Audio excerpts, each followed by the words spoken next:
Bueno, vamos a la palabra del Señor. Estamos en Hechos. Venía compartiendo esta idea sobre la manifestación del Espíritu Santo. ¿Sí? Con esta idea del avivamiento, posiblemente lo que todos recordemos o todos tengamos como referencia es las experiencias vividas anteriormente. Lo que tenemos en los textos bíblicos, en Hechos, todas las experiencias eran sorpresas. Entonces, me gustó esa idea de la sorpresa. ¿Sí? Si Dios no me sorprende, evidentemente estoy haciendo algo que no es exactamente lo que Dios quiere que yo haga.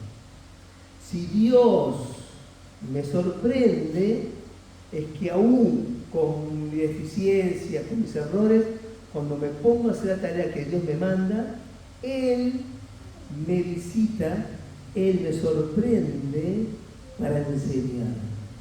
Y esa idea quiero que la tengas en claro porque es muy importante. No hay una vida muy cristiana más aburrida, que si Dios no te sorprende. Si Dios no hace algo nuevo en tu vida. Si Dios no te enseña algo nuevo. Pero tenemos diferentes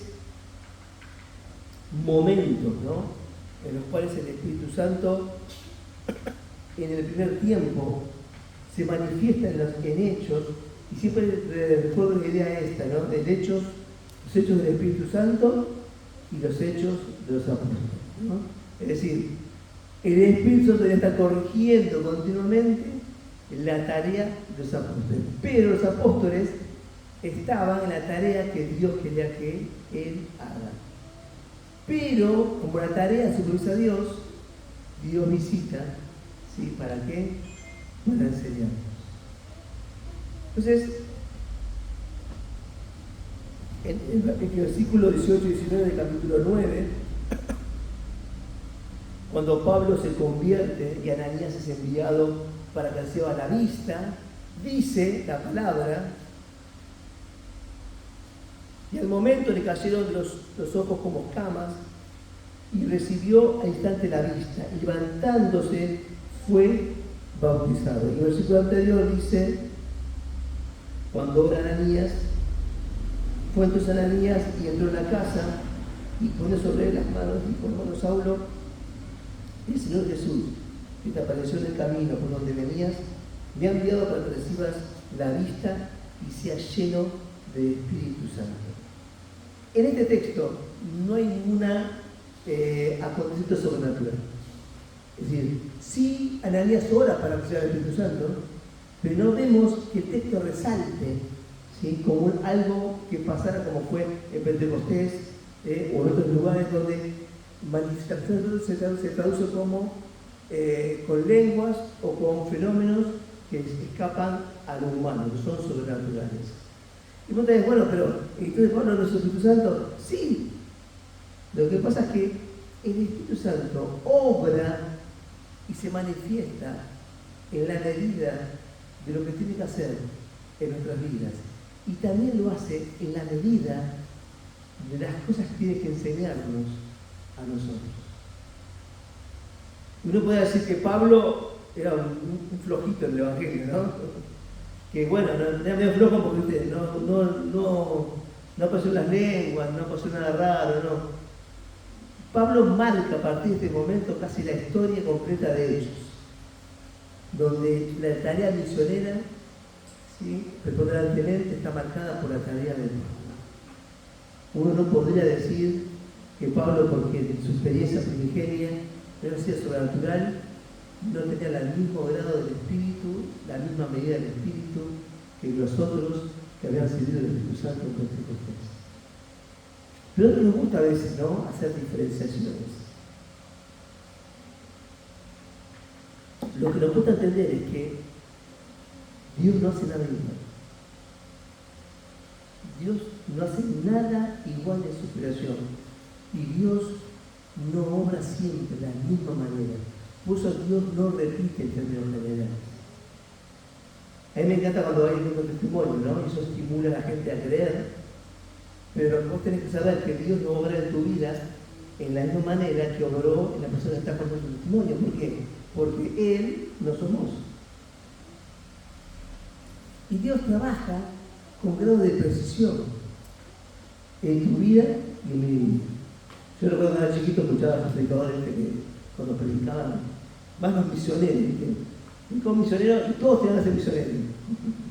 Era una cosa, y siempre recordaba, ¿no? Como una sensación de, bueno, che, parece que me falta algo. Sí, que me falta algo. Después entendí que era un estímulo incorrecto, ¿no? Evidentemente la persona que tiene un llamado de ese tipo es vehemente en compartir su llamado, pero no necesariamente todos tienen la misma tarea en el reino. Pero volvemos a la idea del primigenio. Si Dios nos lo sorprende, ¿sí? Si Dios nos genera algo nuevo en mi vida, si Dios no me impacta, es que posiblemente no estoy haciendo lo que el Señor quiere que haga en este tiempo. Porque Dios cuando me manda una tarea, no es porque yo la sepa, sino porque tengo toda la andamiaje del Espíritu Santo para llevarla a cabo. Y mientras hago, el Espíritu me enseña. Y vamos a Hechos 10.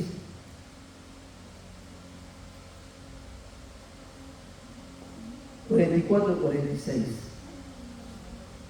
Estará Cornelio.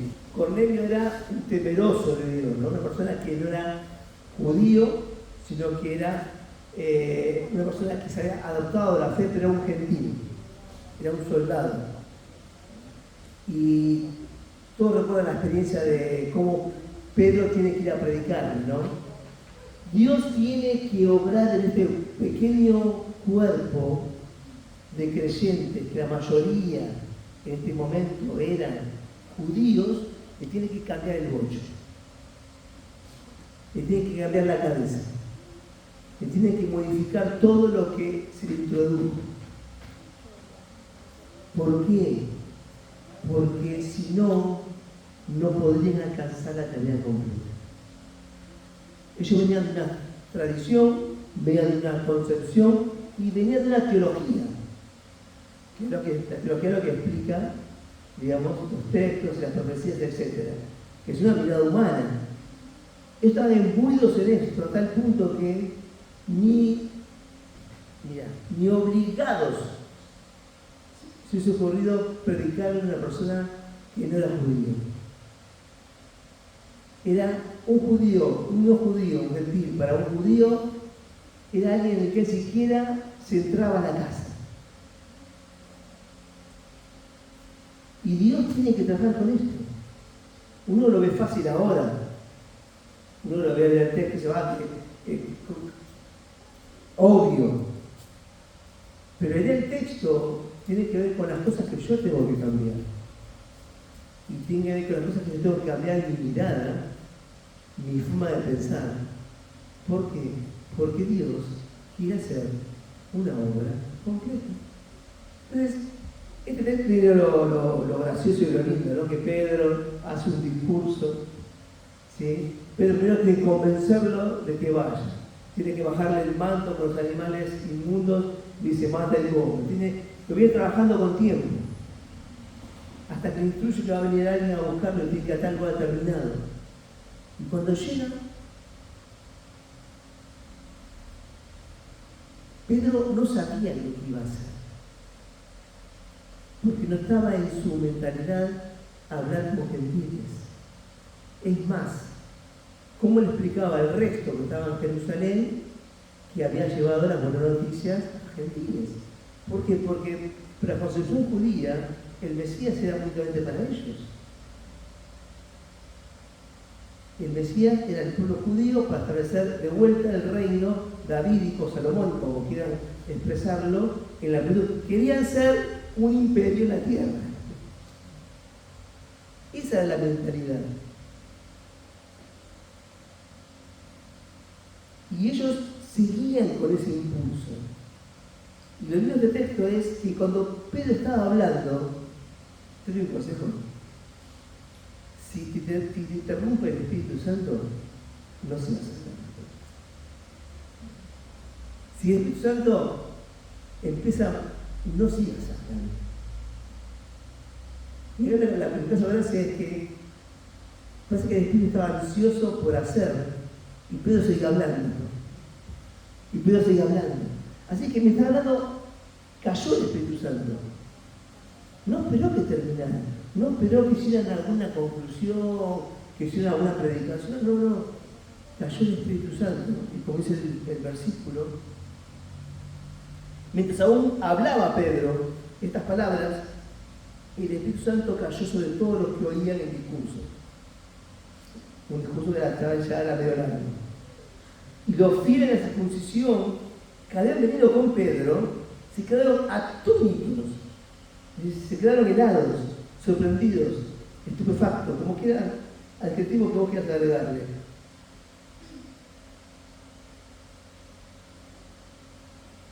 De que también sobre los gentiles se derramara el don del Espíritu Santo, porque los oían que hablaban lenguas y que magnificaban a Dios.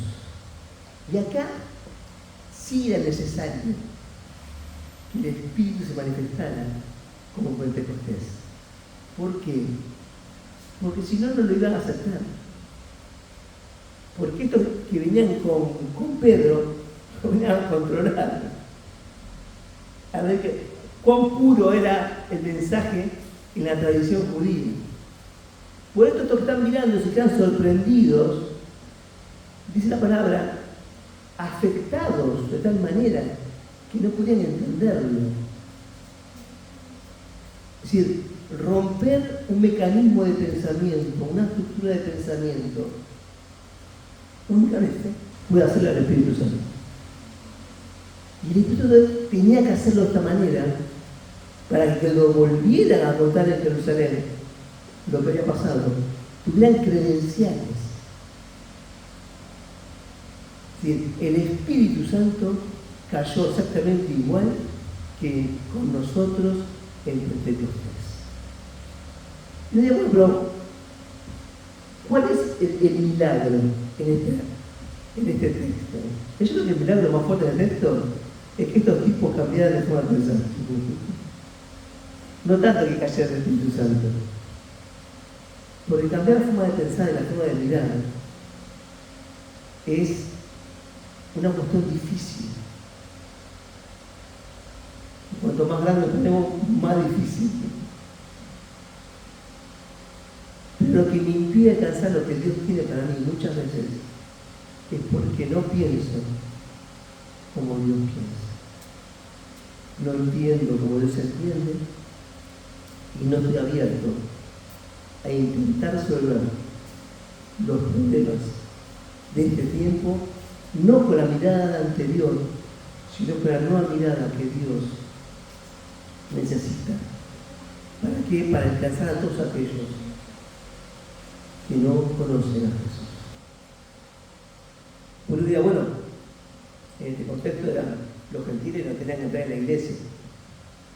Pero hoy, nosotros somos gentiles. Si fuese sido así, no estaríamos acá. Pero por ahí hoy, el que, no sé, el que usa un piercing o el que... y ahí poner todas tus categorías.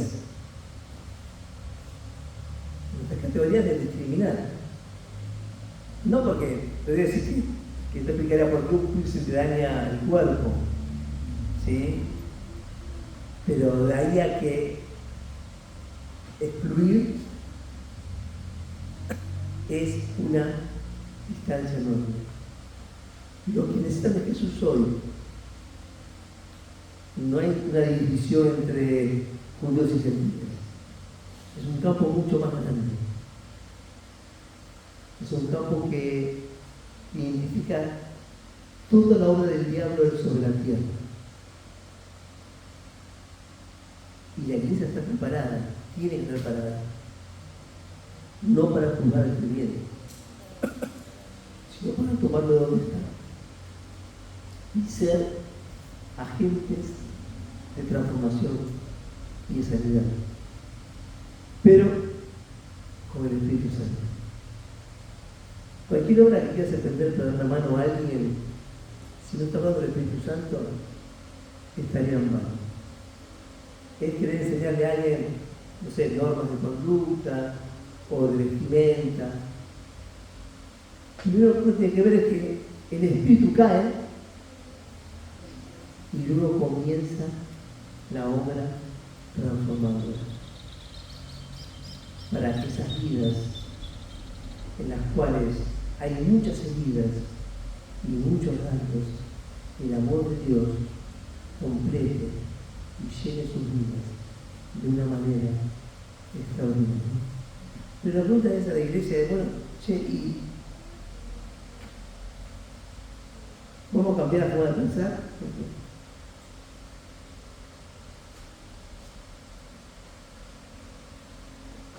Y acá tenemos un camino muy finito, ¿no? ¿Qué es cambiar la forma de pensar? ¿Cambiar valores? No. Pero cambiar forma de pensar es mirar una problemática y no querer resolverla con mecanismos aprendidos, anteriores. Vos te preocuparás mucho, ¿cómo hago para poderle transmitir el amor y la gracia de Dios a fulano? Puede ser alguien cercano o más lejano. Y es la misma diferencia que hay entre un judío y un gentil. ¿Y quién debe cambiar? ¿El gentil? No. Debo estar abierto a saber cómo Dios quiere llevar el mensaje a esa vida. Entonces respondió Pedro: ¿puede acaso alguno impedir el agua para que no sean bautizados estos que han recibido el Espíritu Santo también como nosotros? Pedro lo agarró rápido, ¿viste? Bueno, viste que el orden no altera, ¿sí? Bautizar de agua después o antes. Lo mismo sucede con Pablo, ¿no? Ahora para ser Santo y después es bautizado. No vamos a hacer una teología nueva, no quiero poner nada nuevo. Lo que te digo que esas cosas que son importantes no son esenciales. No son esenciales. El que bautizó por agua en su testimonio público, sí. Pero el bautismo del Espíritu Santo puede ser anterior o puede ser posterior. No importa. Porque Dios no tiene ese canon, ese esquema. Muchos otros esquemas son esquemas de los hombres, ¿sí? Muchos otros esquemas que tenemos tienen que ver con la interpretación, con la teología, pero también con la idea de hacer ¿cómo decirlo? Poder esquematizar el sistema para repetirlo en el tiempo. Uno puede agarrar y no sé, leer un libro de historia y como yo conté al principio, porque pertenece al primer siglo, no conmemoraba la Navidad ni conmemoraba la Semana Santa. Nosotros sí. ¿Somos mejores o peores? No, nada. La idea de conmemorarla fue una praxis para evangelizar, que después quedó como una fiesta, quedó como un feriado. Es decir, el mundo cristiano quedó como un feriado. Y ahora simplemente, ¿qué es? Es un buen fin de semana largo para irse a la costa. Y si vos haces la cuenta, muchas veces hay menos gente en la ciudad fin de semana largo que un día normal. Qué vivo el día, ¿viste? Nosotros precisamos con qué, conseguir la actividad porque es Semana Santa. La tarea es, ¿dónde están los que no creen? ¿Sí? ¿Cuándo tenemos que hacer la actividad? ¿Cuándo tenemos que evangelizar? Y ahí no tenemos que romper el esquema. Yo recuerdo que había una persona, era mejor el nombre, ¿verdad? Era luterana. No sé, una cosa, me pasó a mí nada más. Y me cayó con una luterana. ¿Sí? Estamos hablando del movimiento Martín Lutero, ¿no? Los luteranos no somos luteranos, vamos a aclararlo porque si no es un error. Somos protestantes en sentido genérico y somos evangélicos en sentido más particular. Sí, no quiere decir que no tengamos principios de Martín Lutero, sino que no hay una relación directa. Por la Misión Luterana, por ejemplo, sin Europa, como pequeñas cosas perdidas. Pero una persona dice, pastor, hoy dan la cena. Pues yo, hoy no, pero no, porque se toma la cena. Bueno, yo me quedé pensando, ¿no? Pero si quería recibir, se quedaba. Si quiero llevar la palabra, se quedaba, ¿no? Y a veces, ¿y tomar la cena qué? ¿Qué significa? Ya, yo prefiero salir a predicar que hacer un culto de cena. Aunque la cena en realidad es una actividad de evangelismo, pero no es esencial. Y la persona estaba preocupada, ¿sí? Porque no hay, que prácticamente, creo que todos sabemos que creo que Capital le da una iglesia luterana, pero después en el Córdoba urbano no, yo nunca vi en mi vida, ¿sí? Luterana pura. Creo que tampoco en Capital le da una. Pero cuando nosotros perdemos la esencia de lo que somos, necesitamos que el Espíritu Santo nos inspire.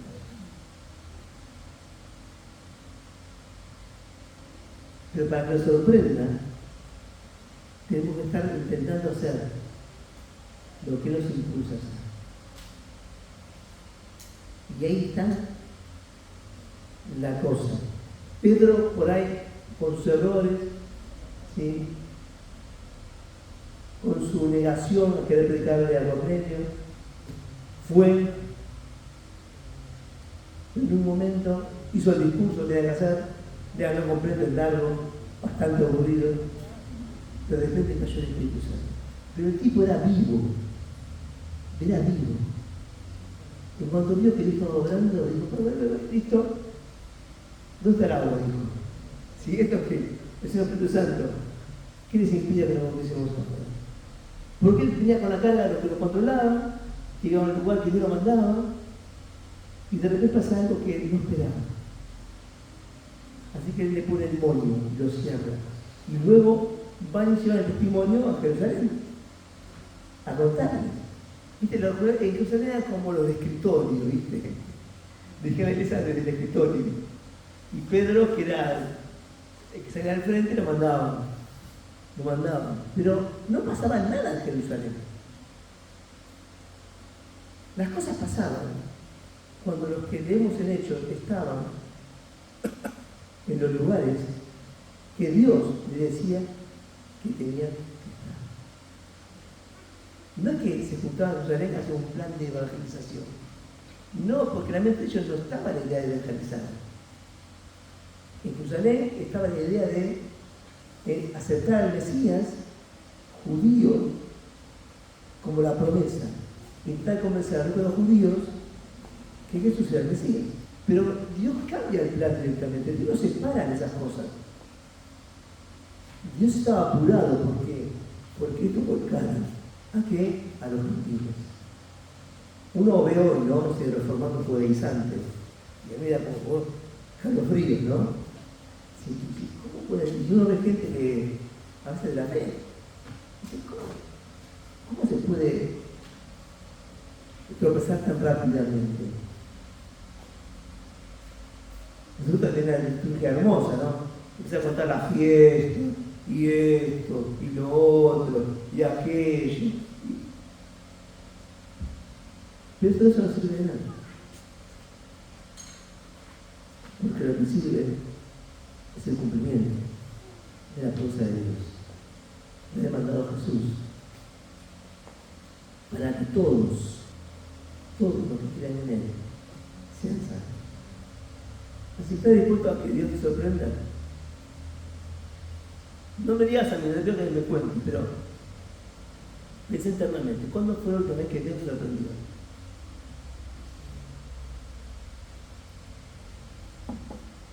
¿Cuándo fue la última vez que hiciste claramente que Dios estaba cambiando algo que vos creías, vos que estabas haciendo. Y ahí está el termómetro de la vida espiritual. El termómetro que implica cuánto estoy haciendo ahora. Que la obra no es la tarea de la iglesia, ¿no? La obra es la tarea que Dios puso en mí. Y cuando Él te sorprende, y para ver un milagro, yo decía que yo cambio mi forma de ver las cosas. ¿Listo? ¿Sí? Después del texto completo que habla de, ¿no? ¿Qué es esto del Espíritu Santo? Yo te escucho hablar en nombre del Padre, del Hijo y del Espíritu Santo. Vamos a hablar que no entendemos completamente. Pero yo diría que la conexión más directa, en persona. Nuestra teología ha elaborado todo una enorme cantidad de conceptos, ¿no? En cuanto a la Trinidad. Y buscar la Trinidad no está en la Biblia, pero bueno, eso es lo que puso de la teología. Pero yo diría algo sencillo. Jesús decía que nos conviene que se vaya para que venga el Espíritu. Y que el Espíritu nos iba a dar la información, lo que estaba en el Padre y en Él. Por eso yo creo que el Espíritu sí es conexión. Por eso las lenguas, los diferentes idiomas, la forma de comunicarse es conexión también. Si vos querés aprender algo, saber algo, el Espíritu te puede dar la razón. Pero tienes que estar abierto.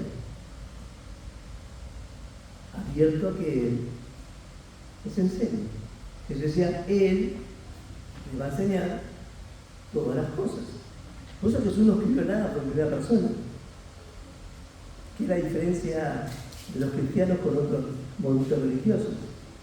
El líder, el number one, no escribió nada.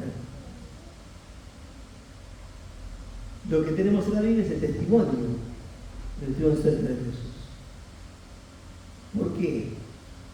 Y porque la vida de fe es la vida del Espíritu. La palabra sin el Espíritu es letra que mata. Es un tema religioso.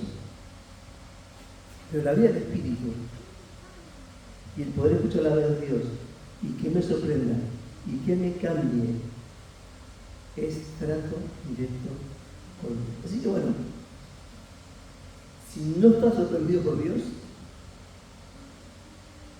decirle, Señor, yo quiero que me sorprenda. Es como el día del cumpleaños de uno era chiquitito, dice, tiene que uno estaba esperando ahí la sorpresa, ¿no? El regalo de la sorpresa. Y yo quería ser igual a la vida de fe. La misma ansiedad. ¿Sí? Decir, bueno, me encanta que me sorprenda. Y tienes que orar para que Dios te sorprenda. Y en las cosas que no tienen solución, que Dios te sorprenda. Porque no tiene solución, porque lo queremos solucionar a nuestra manera. Pero si Dios dice, bueno, yo ya está. Ya probé con todo lo que sabía. ¿Sí? Cuando uno renuncia a querer hacer, es cuando Dios dice, ahí puedo hablar de mí. Cuando yo estoy al mando y creo que lo que hay que hacer y cómo hacerlo, el Espíritu es muy respetuoso y no me interrumpe. Pero cuando yo le digo, Señor, ya está. Se me quemaron los papeles, ¿viste la expresión? Y de que todo lo que había aprendido lo tengo que quemar. Es cuando el Espíritu Santo comienza a sorprender. Soy capaz de quemar. Me voy, pero tengo tantos años. Soy capaz de quemar algunas cosas. Soy capaz de quemar que querés que sabés para poner en las manos de Dios. Bueno, vamos a ver, para que el Señor nos sorprenda.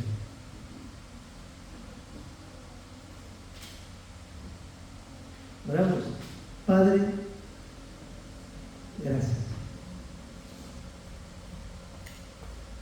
Eso es porque la vida de fe es la experiencia más sorprendente sobre la tierra.